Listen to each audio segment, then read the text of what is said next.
Buenas tardes, muchísimas gracias por estar aquí. Sé que es muy temprano y que hace calor y les agradecemos de verdad venir a esta hora al Festival LEA, al Instituto Cervantes. Quiero agradecer a la Embajada de Colombia en Roma, recurrente en Grecia, y al Cónsul General Honorario de Colombia en Grecia por el apoyo para tener esta actividad. Tenemos con nosotros a Pilar Reyes, ella es editora de Penguin Random House y es colombiana.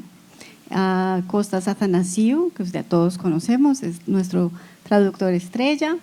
A Dimitra Papavasiliou, que es la traductora de La Vorágine, y tenemos el grandísimo honor de contar con Víctor Mayarino, que es director, productor y actor colombiano, y que nos va a introducir a este libro maravilloso colombiano, La Vorágine. Gracias. Gracias, Adriana. Buenas tardes. Kalispera. ¿Kalispera? Kalispera. Antes que me hubiera apasionado por mujer alguna, jugué mi corazón al azar y me lo ganó la violencia. Nada supe de los deliquios embriagadores, ni de la confidencia sentimental, ni de la zozobra de las miradas cobardes. Más que el enamorado, fui siempre el dominador cuyos labios no conocieron la súplica. Con todo, ambicionaba el don divino del amor ideal, que me encendiera espiritualmente para que mi alma destellara en mi cuerpo como la llama sobre el leño que la alimenta. Cuando los ojos de Alicia me trajeron la desventura, había renunciado ya a la esperanza de sentir un afecto puro. En vano mis brazos tediosos de libertad se tendieron ante muchas mujeres, implorando para ellos una cadena. Nadie adivinaba mi ensueño. Seguía el silencio en mi corazón. Alicia fue un amorío fácil. Se me entregó sin vacilaciones, esperanzada en el amor que buscaba en mí. Ni siquiera pensó casarse conmigo en aquellos días en que sus parientes fraguaron la conspiración de su matrimonio, patrocinados por el cura y resueltos a someterme por la fuerza. Ella me denunció los planes arteros. Yo moriré sola, decía. Mi desgracia se opone a tu porvenir.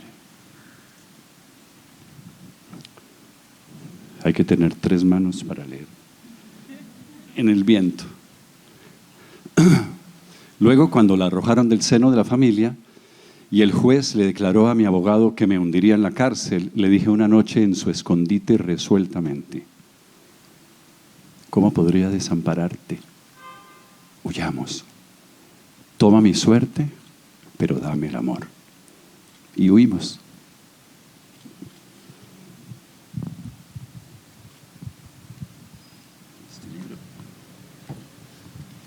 Kalispera.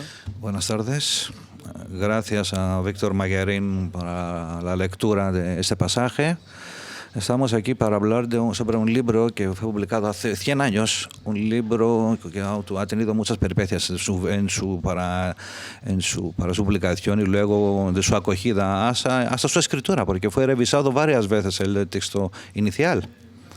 Hablamos de La Vorágine, el libro de José Eustacio Rivera, un libro que ya se considera uno de los clásicos de la literatura latinoamericana, un punto de referencia para otros escritores y para la literatura de América en general. Vamos a hablar del contenido del libro, pero yo quisiera decir que el escritor, a causa de su profesión, que era funcionario, nació en 1888 y murió en 1828, a los 40 años murió. 1928, perdón. A causa de su trabajo pasó por varias regiones remotas y difíciles en las fronteras entre Colombia y Venezuela y conoció de cerca la vida de los indígenas y de los obreros en las plantaciones de caucho. Esta experiencia se refleja en el libro de La Vorágine. Vamos a hablar sobre el libro. Primero voy a dar la palabra a Pilar Reyes para que nos hable un poco sobre este libro.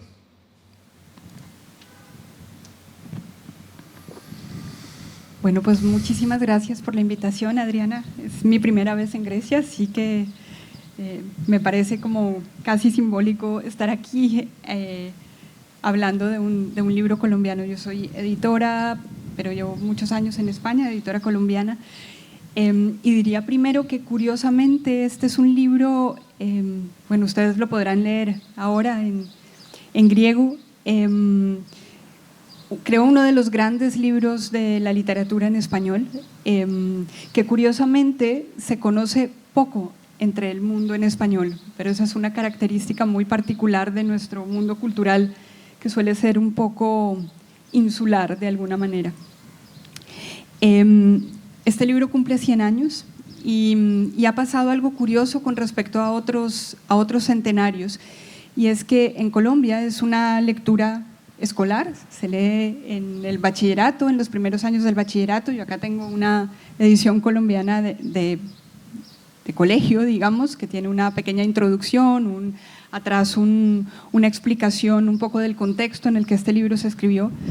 Pero curiosamente, aunque fuese una lectura escolar, no estaba del todo en la conversación, y este centenario ha hecho que vuelva a estar, y me ha parecido curioso preguntar ¿por qué? Digamos, porque un festejo, un centenario vuelve a abrir las puertas de un libro. Y creo que tiene dos motivos. El primero es porque hemos vuelto a estudiar editorialmente este libro. Ahora les contaré cosas particulares sobre la edición de esta novela.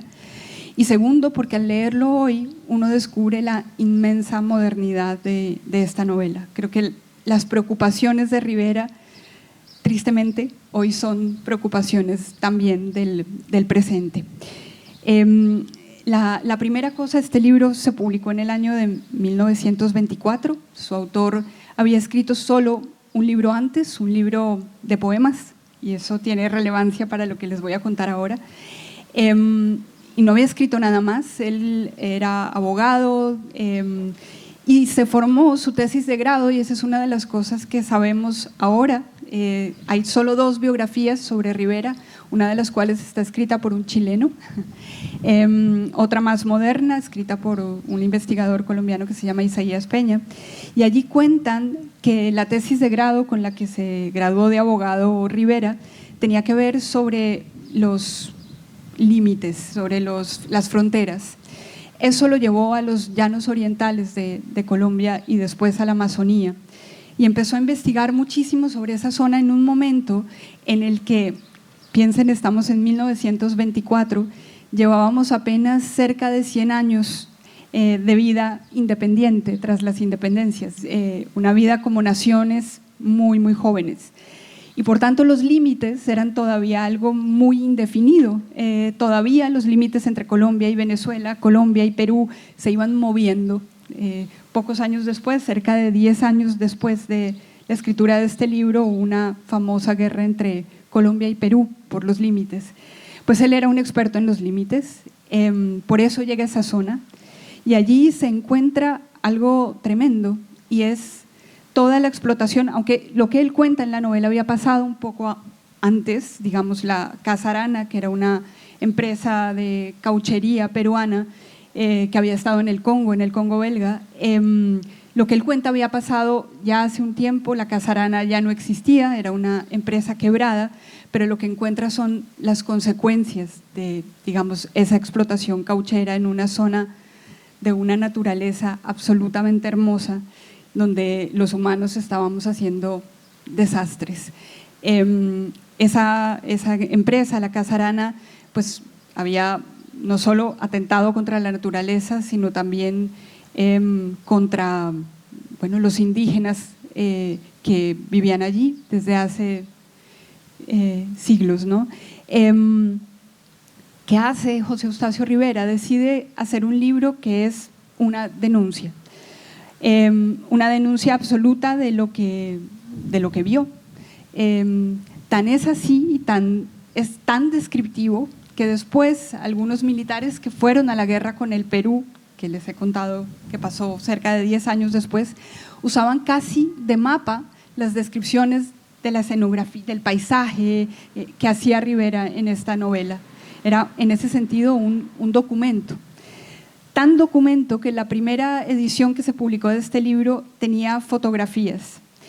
La fotografía en ese momento era quizás la prueba documental más grande para pensar que algo era verdad. El libro se publicó con 3 fotos. La primera, uno ve a un hombre blanco como en un espacio bastante selvático, con una hamaca colgada y un hombre blanco en una esquina. En el pie de foto de esa foto dice Arturo Cova, fotografiado por…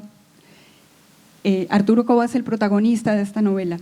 En las investigaciones que se han hecho posteriores sobre esa foto, hay investigadores que dicen que ese es José Eustacio Rivera, pero en la edición apareció como este es Arturo Cova. Luego hay 2 fotos más de caucheros que daban un poco la sensación del documento que este libro era. Decía que hay una historia editorial curiosa sobre este libro porque en vida de Rivera se publicaron 5 ediciones, en realidad 4, la quinta él la corrigió, pero no llegó a verla publicada, murió 4 años después en Nueva York, se supone que de malaria, una enfermedad que seguramente tomó en la selva. ¿Qué hizo Rivera en esas 5 ediciones? La quinta supongo que es la que… digamos, edición que se ha tomado fijada para las traducciones posteriores. ¿Qué hizo en esas ediciones? Primero, en la segunda edición, el libro originalmente, les decía que fue el único libro que había publicado antes de escribir esta novela y de viajar a los llanos y a la selva, era un libro de poesía. La primera edición de esta novela casi está escrita en endecasílabos, en verso. Y es algo muy notorio luego en la manera en que él escribe. Lo que hizo en las ediciones posteriores, con ayuda de escritores también, fue ir quitándole a la prosa poesía. Fue limpiando, digamos, de la sonoridad del endecasílabo y lo fue haciendo, transformando el texto a medida que tenía una nueva edición. A mí eso me parece un gesto de modernidad inmenso. O sea, pensar que la edición que aparecía ya no era algo fijo, terminado, sino que podía ser algo que cada vez que apareciera una nueva edición podía ir transformando, me parece que es una idea completamente contemporánea de lo que significa un texto, ¿no? Creo que en el mundo de Internet pensamos hoy que todo es cambiable, pues en ese tiempo me parece que era una visión bastante novedosa.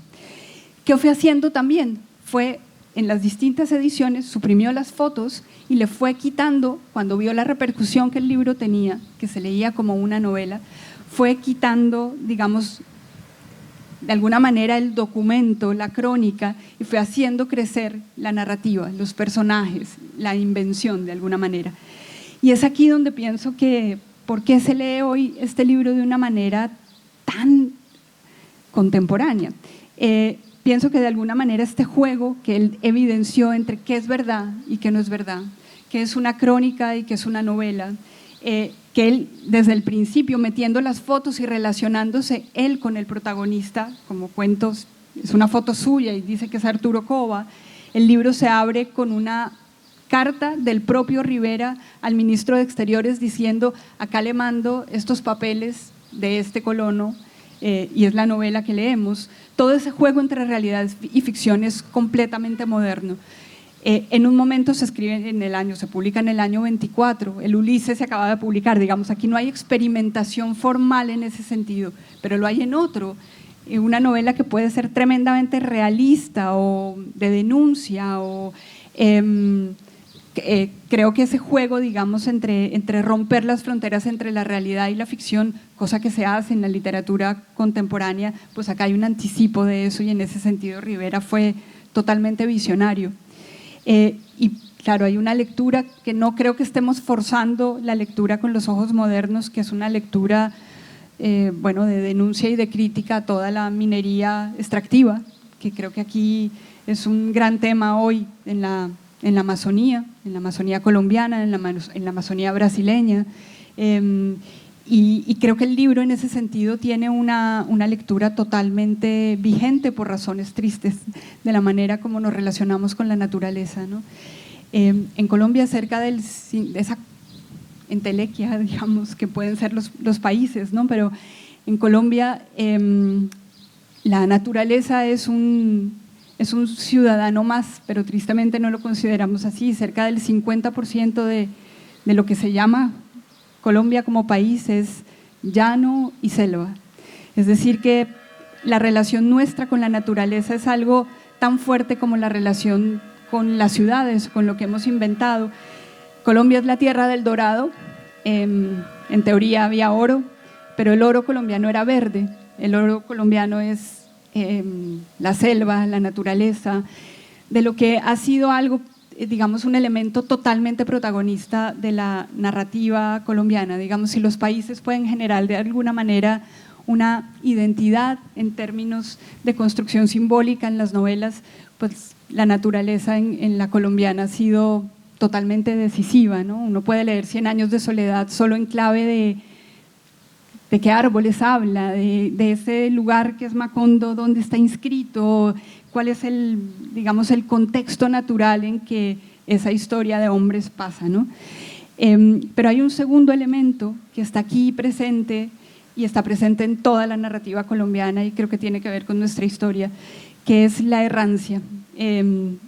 Esta es la historia de dos personajes, como ha leído Víctor, que salen de Bogotá, se enamoran y huyen porque a ella su padre la iba a casar con alguien y deciden huir. Toda la novela pasa desde, digamos, es un descenso de algún modo, entre una ciudad que queda en los Andes colombianos, en Bogotá. La novela va bajando de la montaña hacia el llano y se interna en la selva, y es una huida. Esa primera parte empieza diciendo, huyamos, huyamos. Yo diría que esa es la gran metáfora de la literatura colombiana.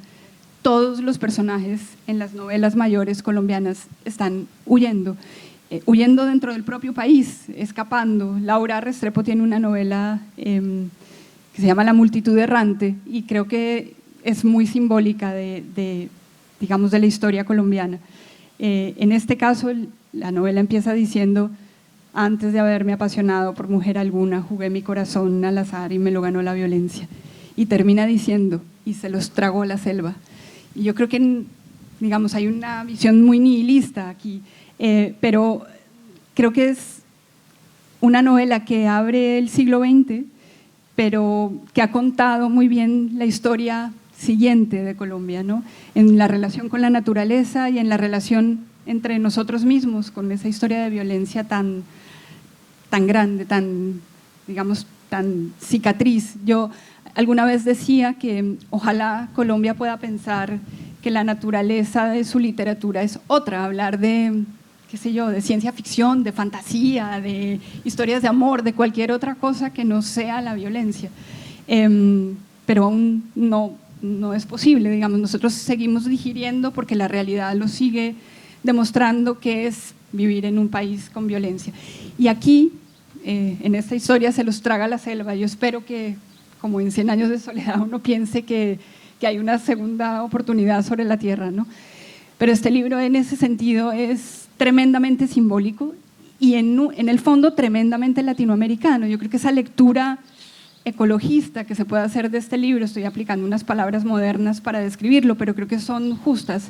Es una historia que yo pienso, comencé diciendo, que se lee poco en América Latina, pero a mí me encantaría ver qué pasa con una lectura contemporánea en el Brasil de hoy, o en la Argentina de hoy, o en el Perú de hoy, donde tenemos esa relación, digamos, el continente donde la naturaleza sigue siendo el oro del continente, es América Latina, y creo que hoy, cuando estamos hablando de cambio climático, pues es el oro de América Latina, y ojalá lo que cuenta esta historia no se siga repitiendo, aunque, no sé, nosotros hemos visto hace muy pocas semanas una maravillosa exposición de Sebastião Salgado, el gran fotógrafo brasileño, sobre lo que pasa en la Amazonía brasileña, y uno piensa, Dios, este libro es como si estuviera escrito hoy en día. No es una explotación del caucho, pero para cerrar, diría, José Eustacio Rivera estaba escribiendo una segunda novela cuando murió,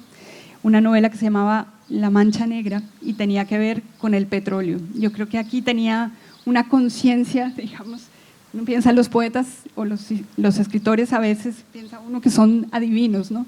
Pero yo creo que no es eso, hay una sensibilidad que les permite de alguna manera predecir algo del futuro. Y en ese sentido es un autor absolutamente moderno. Creo que ustedes acá leerán algo de lo mejor de América Latina, es decir, esa descripción de la naturaleza y también de lo más terrible, que es nuestra relación con ese entorno que nos ha sido dado y que tristemente no apreciamos tanto, ¿no?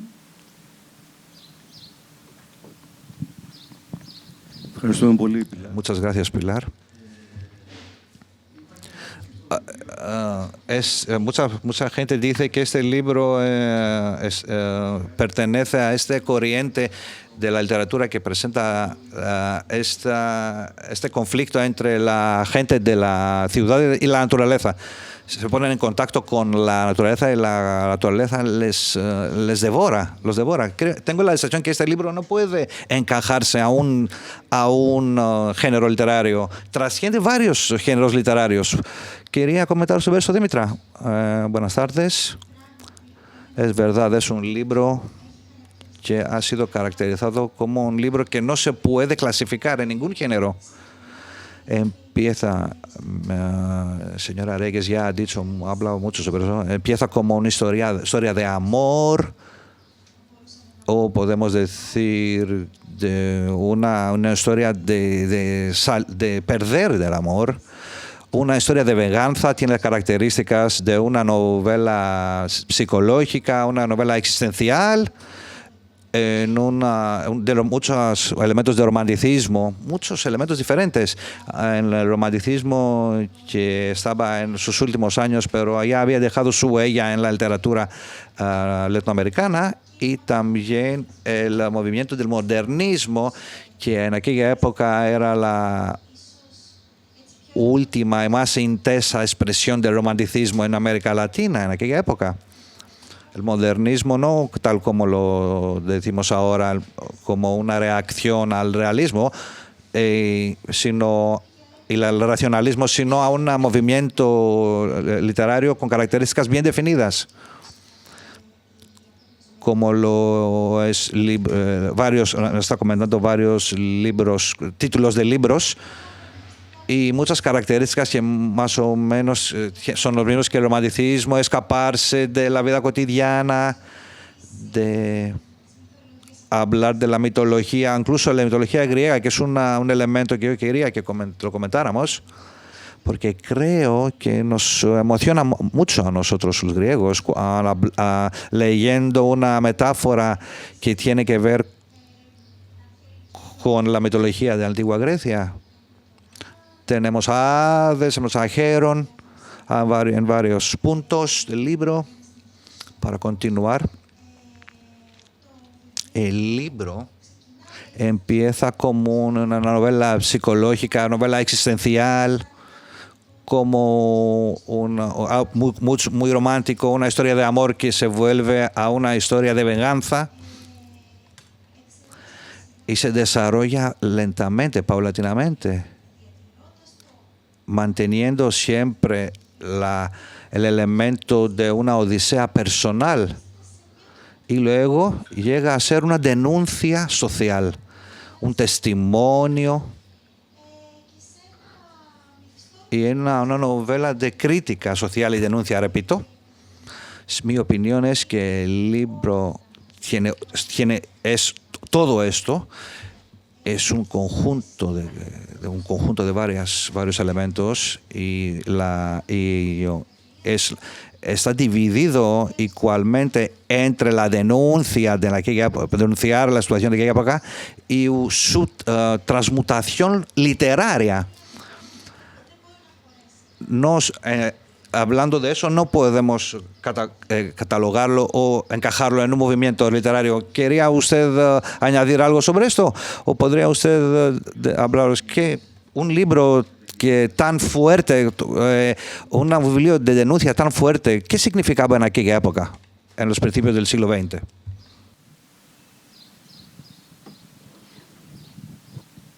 en esa época creó como un gran acontecimiento por una razón, porque Dios. Decía antes que era un momento en el que las fronteras todavía estaban en discusión. Digamos que era una historia como repúblicas muy, muy jóvenes, y aquí había una intención muy clara a la hora de escribir este libro, o algunos de los estudiosos, y yo convengo bastante en esa mirada, dicen que Rivera, además de la denuncia, digamos que la crítica que hace a la Casa Arana, que era una empresa, como decía, de explotación cauchera peruana, ya había pasado, es decir, estaba haciendo una denuncia un poco con un desfase temporal. Ya era una empresa quebrada, ya Roger Casement había hecho toda la denuncia en tribunales internacionales que los llevó a tener que cerrar las operaciones en el Congo belga, ya tampoco operaban digamos, en la Amazonía colombiana. ¿Por qué escribe esta novela en un momento en que parecería ya ser un tema, digamos, superado de alguna manera? Bueno, pues algunos estudiosos dicen que el motivo es, puesto que se estaban de alguna manera debatiendo los límites, desde las ciudades, se quería mostrar que esa nación que estábamos inventando, que se llamaba Colombia, también tenía en cuenta, o también había un sentido nacional en esas zonas donde no era obvio, porque no había un Estado realmente que estuviese llegando hasta allí. O sea, que inventar simbólicamente, digamos, una atención hacia zonas que no hacían parte de la mentalidad de lo que podía ser Colombia, tenía una, digamos, intención, ¿no?, de alguna manera. Y yo creo que esa es una tesis justa, es decir, que la intervención, la denuncia no era para, de alguna manera, producir una intervención en términos de la historia que está contando, era una historia pasada, pero sí para producir una idea de que la Orinoquía, la Amazonía colombiana hacían parte de esa cosa que se llama Colombia. Porque además la gente de esas zonas no se sentía ni colombiana ni venezolana, se sentía de los llanos, o se sentía de la Amazonía, o se sentía de, digamos, esa idea de cuál es la frontera de lo nacional es totalmente difusa. Y acá había, creo, un poco esa idea. Además, porque era un momento en que se estaba construyendo la modernidad, es decir, estaba llegando el ferrocarril, estaba de alguna manera conectándose a un país cuya geografía es tan compleja que hace muy difícil unir zonas, incluso hoy. Incluso hoy vas a sitios que es de muy difícil acceso, pues en esa época todavía más. Entonces creo que había una intención en ese sentido de crear nación, por alguna idea de nación, ¿no?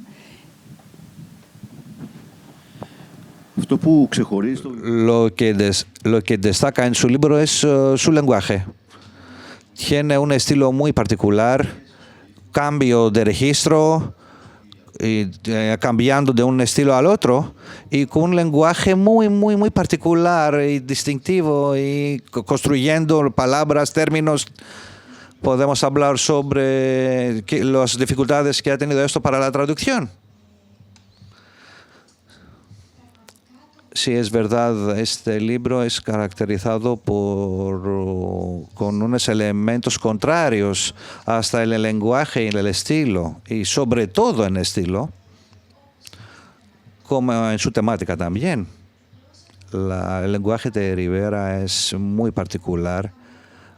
Fue un reto para mí, para cualquier traductor, me imagino. El libro está lleno de palabras castellanas, viejas palabras y es necesario buscar mucho en diccionarios para ver su significado. Y a la vez, en el mismo párrafo, en la misma línea, había palabras muy locales, palabras que utilizaban los gauchos, palabras que utilizaban los indígenas en la selva, los obreros en las plantaciones, y yo tuve que mantener una distancia, un equilibrio entre lo viejo de castellano y de lo local, y de no y no utilizar mi propia visión. Ya he dicho yo que las intenciones del escritor, la intención estaba dividida entre la denuncia social y la transmutación literaria de la realidad. Eso es lo que hice yo también en términos de lenguaje. Hay que no tener miedo de utilizar ambos elementos y fusionar estos dos elementos en el lenguaje. No sé si el resultado fue un éxito, pero por lo menos esta fue mi intención. ¿Quiere usted añadir algo sobre el estilo del libro y el lenguaje? Y puede comentar también sobre las traducciones de este libro en otros idiomas. Yo creo que incluso para un lector colombiano contemporáneo, el lenguaje deslumbra, porque hay palabras incluso inventadas, hay palabras antiguas, hay una estructura que, como decía al principio, el libro tenía algo que era extraño en la prosa. Y en ese sentido es interesante porque es justamente lo que dices, pasar del documento a la literatura, y él decidió que la manera era escribir casi en verso. O sea, la primera edición, que está manuscrita, la pueden consultar, está hoy en abierto en la Biblioteca Nacional de Colombia, y se puede consultar online. Es una, digamos, escritura en endecasílabos, en verso. La sonoridad es muy extraña y por tanto también la elección de ciertas palabras está puesta al servicio de la sonoridad de la poesía, digamos. Eso lo fue variando en las distintas ediciones, pero incluso para un lector hoy no es un texto sencillo, porque hay toda una exploración en el lenguaje que es muy particular. Usa términos de la zona, o sea, la historia pasa, hay protagonistas, que eso es interesante porque le da la voz a protagonistas indígenas, hay colonos, hay buscavidas que llegan, porque obviamente la explotación cauchera daba trabajo y daba sustento, y por tanto a esa zona llegaba un montón de gente intentando ganarse la vida, ¿no? El registro idiomático con el que usa cada uno de esos, digamos, protagonistas, de dónde vienen, por qué llegan allí, hace toda una elaboración literaria de prosa, ¿no? Así que me parece un reto inmenso traducir esto. Incluso en las ediciones más contemporáneas, yo creo que es una gran pregunta editorial si se ponen notas o no se ponen notas. Veo en las ediciones más modernas que no las ponen, o atrás, pero no interfiriendo con el texto, porque hay un momento donde se puede hacer una inferencia, digamos, y yo creo que sería en la lectura en español también bastante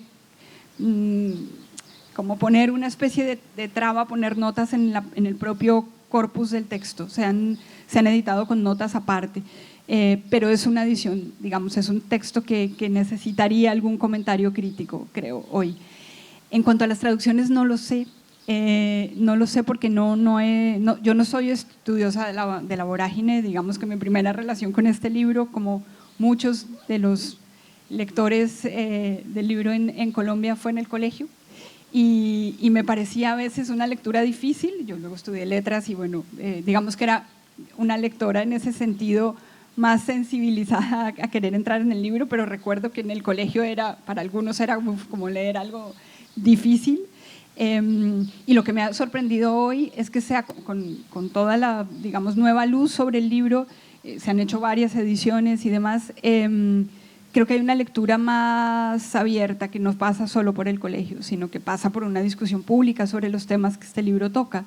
Es un libro que se ha llevado no sé, ha habido una versión cinematográfica, digamos, se ha editado en ediciones escolares, en ediciones con notas, ediciones críticas, en fin, que ha tenido una vida editorial rica, y en ese sentido, claro, las decisiones para traducir me parecen muy complejas, porque las digamos, capas en términos de lengua que tiene el libro son muchas, y por tanto traerlas, no solo pensar en qué significa traducir, sino qué significa traducirlo hoy, porque hay muchos términos, como digo, que nosotros ya ni siquiera usamos, ¿no?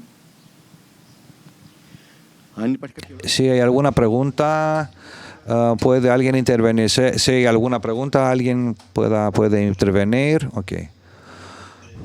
Bueno, Dimitra Pilara comentó sobre el valor de este libro hoy en día.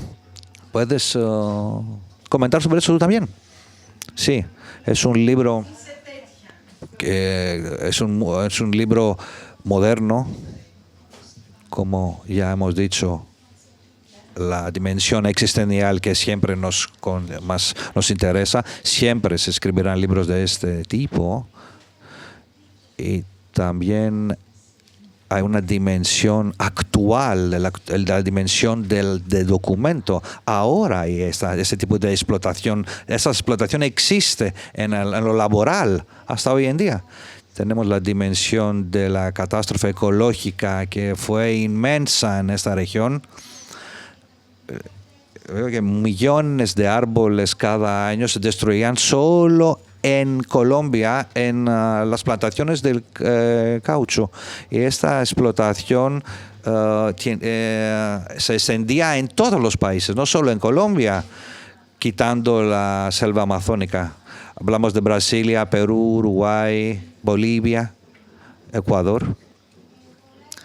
Muchos tipos de árboles ya se han perdido.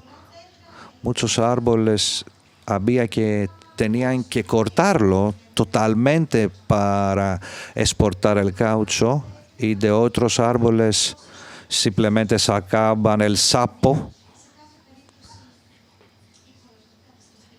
La destrucción ecológica fue inmensa. Y las condiciones laborales también eran muy malas. Se describen muy claramente en el libro. No hablamos de trabajo, hablamos de esclavitud. Y hasta ahora esto sigue siendo así la situación en otros sectores quizá. Y por supuesto, en el libro hablamos del genocidio de los indígenas, que eran las grandes víctimas de esta explotación de la tierra. No es por casualidad que esto se menciona, porque la economía al lado de la explotación del caucho era una economía del intercambio, y los indígenas ya en sus comunidades estaban acostumbrados de intercambiar. Es decir, los dueños les daban unos artefactos, unos objetos sin mucho valor y un poco de comida para que ellos trabajaran en las plantaciones, y para los indígenas eso les parecía normal. Así se adaptaron fácilmente, podemos decir, a esta situación de esclavitud. Sin embargo, las víctimas, había muchos blancos fueron víctimas de la situación. Lo mismo ocurre hoy en día. Entonces, es un libro moderno. Habla de cosas que están sucediendo hoy en día también. No hablamos mucho sobre los personajes del libro. Es impresionante que este viaje de la ciudad hacia la selva, cómo cambia a los personajes. El personaje principal, es una persona completamente diferente de la que está en el principio. Es muy característico de esta literatura. Podemos hablar de los personajes, cómo describe el cambio de los personajes este autor. La novela es una maravilla, porque el protagonista es un hombre blanco, culto, es poeta, y digamos que todo el proceso es como de alguna manera una transformación, pasando como por un infierno. Al protagonista se lo devora la selva, es decir, todo el tiempo está. Yo creo que aquí hay algo como un elemento de alguna manera protagónico, en el sentido de que la naturaleza es magnífica y es feroz, y es indiferente. A mí esa idea me parece en el libro maravillosa. La naturaleza de alguna manera le da igual lo que está pasando, y esa sensación de que es una selva que se puede devorar todo, y al mismo tiempo ese su esplendor, creo que produce a ese personaje que es un hombre culto, donde digamos es como de alguna manera un arquetipo de la modernidad. Creo que la selva de algún modo pone en entredicho las ideas de la modernidad. Y eso dicho en un país donde el 50% de su territorio es selva, yo creo que tiene como un poder simbólico inmenso, ¿no? Y la transformación que produce, digamos, en la historia a Arturo Cova, que en este caso sería como el emblema, pero a los colonos, a los buscavidas que llegan allí, la novela en ese sentido tiene una gama de personajes magnífica, y al mismo tiempo ves las cosmogonías del mundo indígena y cómo todo eso está en contradicción en un lugar indiferente como es la naturaleza o la selva en ese caso. Me parece que es como tiene un poder simbólico gigantesco, ¿no? Y yo creo que sí, que él ha producido aquí, en este libro que empieza siendo, como tú decías, un libro que bebe del romanticismo, una historia que empieza siendo, uno cree, una historia de amor, o el móvil inicial es una historia de amor, y se convierte en otra cosa, ¿no? O sea, la transformación de los personajes le pasa igual a la estructura de la novela, le pasa al lenguaje, le pasa vorágine. La palabra vorágine es como el remolino que arma un río y que de alguna manera chupa, succiona, ¿no? Esa sensación de espiral que se come todo, creo que está en la estructura esencial del libro, y le pasa también de alguna manera, bueno, a las vidas de los protagonistas, pero también a su mentalidad urbana, su mentalidad, bueno, yo supongo que hay una confianza en que la cultura puede transformar cosas, y aquí es bastante nihilista en ese sentido. El libro, al final, creo que sí, que pone en tensión, digamos, las ideas de la modernidad, y yo creo que la selva produce eso, ¿no? ¿Quería usted añadir algo sobre añadir algo sobre los caracteres? Porque esos contrastes se ven en el lenguaje también, ¿no? Sí, podemos decir, aunque el personaje Arturo Cova es personaje principal del libro, en el libro las voces narrativas son muchas. Y a menudo hablan juntos, es difícil discernir quién habla. La voz de Arturo Cova se mezcla con la voz de otra gente que él encuentra, y como el Clemente Silva, por ejemplo. ¿Me puedes repetir la pregunta, por favor? Sobre los caracteres en general, sobre los cambios, sobre ellos y el lenguaje. No sé si los caracteres se evolucionan. Sí que hay una evolución, y el personaje principal, que al principio, como señora Reyes ha dicho, que es una persona de la ciudad, un poeta culto, que acostumbrado a los salones literarios, es una persona urbana. Pero sin embargo tiene el elemento de la buscavidas.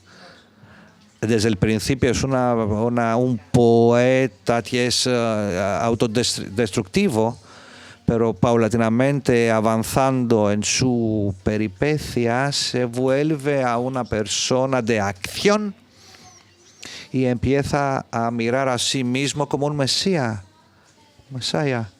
como una persona que puede salvar a la gente que sufre de explotación, como son los obreros en las plantaciones, y las mujeres también, que a menudo se explotan, como su amor Alicia, que fue víctima de explotación sexual, y Griselda también.